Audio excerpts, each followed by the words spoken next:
for a video. Wayne, you're an asshole.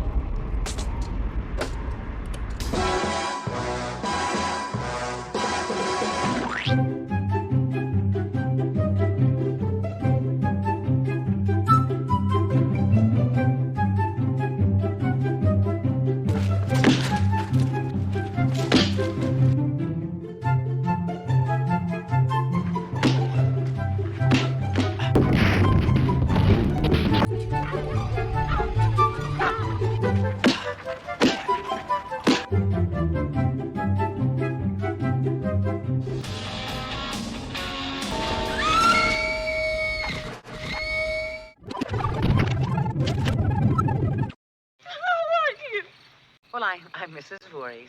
Voorhees.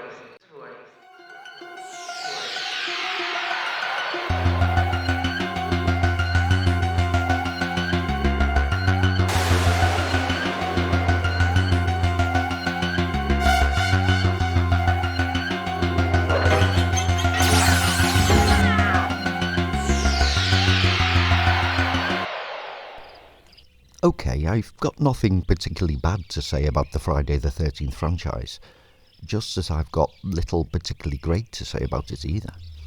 Arriving on the crest of the 80s slasher tsunami, it did exactly what it needed to do, and with great flair and some originality. As a direct response to Halloween in '78, director Sean S. Cunningham basically invented the summer camp slasher, arguably the most copied and referenced subgenre in horror.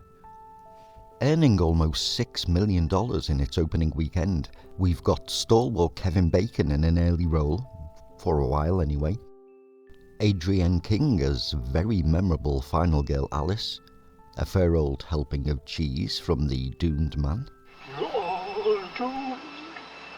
and that memorable music score. Fascinating fact, it's actually K-ma, not ch-ah. Then there's a cracking final twist and reveal. Well, I'm Mrs. Voorhees, an old friend of the Christies. A beast of a final showdown. And that jump scare deliberately created to rival Carrie.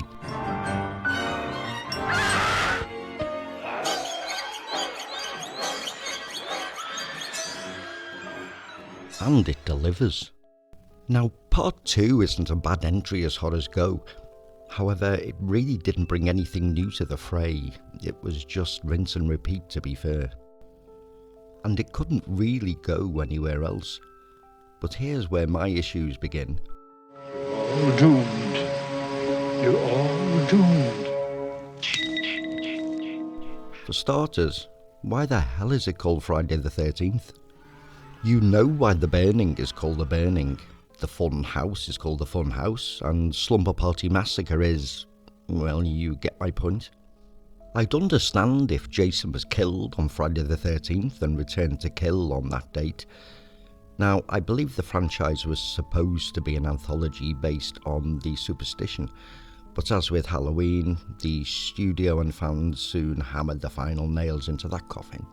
Then, as with Resurrection, the only one we really care about is Alice, who's unceremoniously picked off, pun intended, at the start of the film.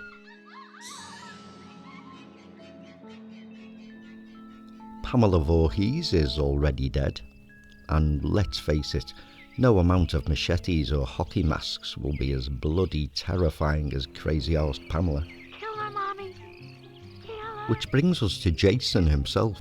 Okay, right, this begins a couple of months after part 1, when zombie boy Jason pops out of the lake appearing, 10, 11 years old?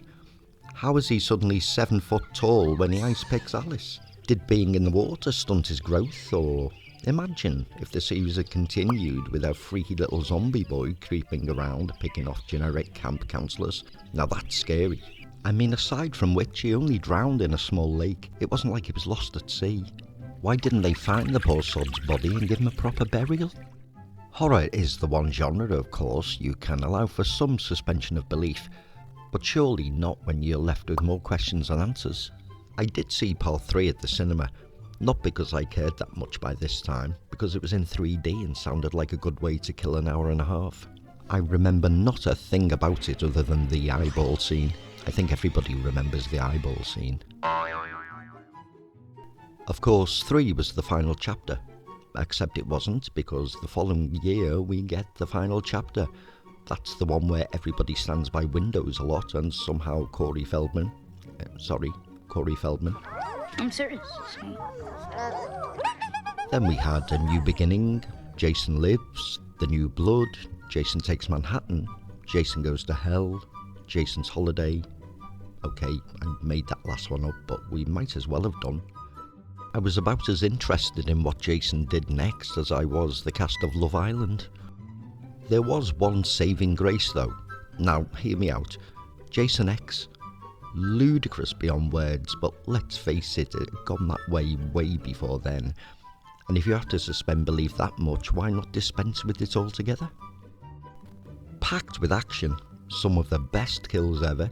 Jason's new mask kicks ass, as does Lisa Ryder as KM. David Cronenberg's in there, for fuck's sake.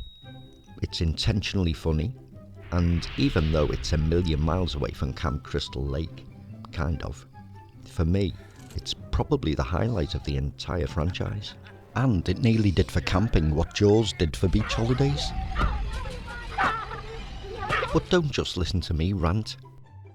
Let me know what you think down in the comments. Or we can have premarital sex. And sign the petition to bring back Mrs. Voorhees. Only kidding, I made that up too.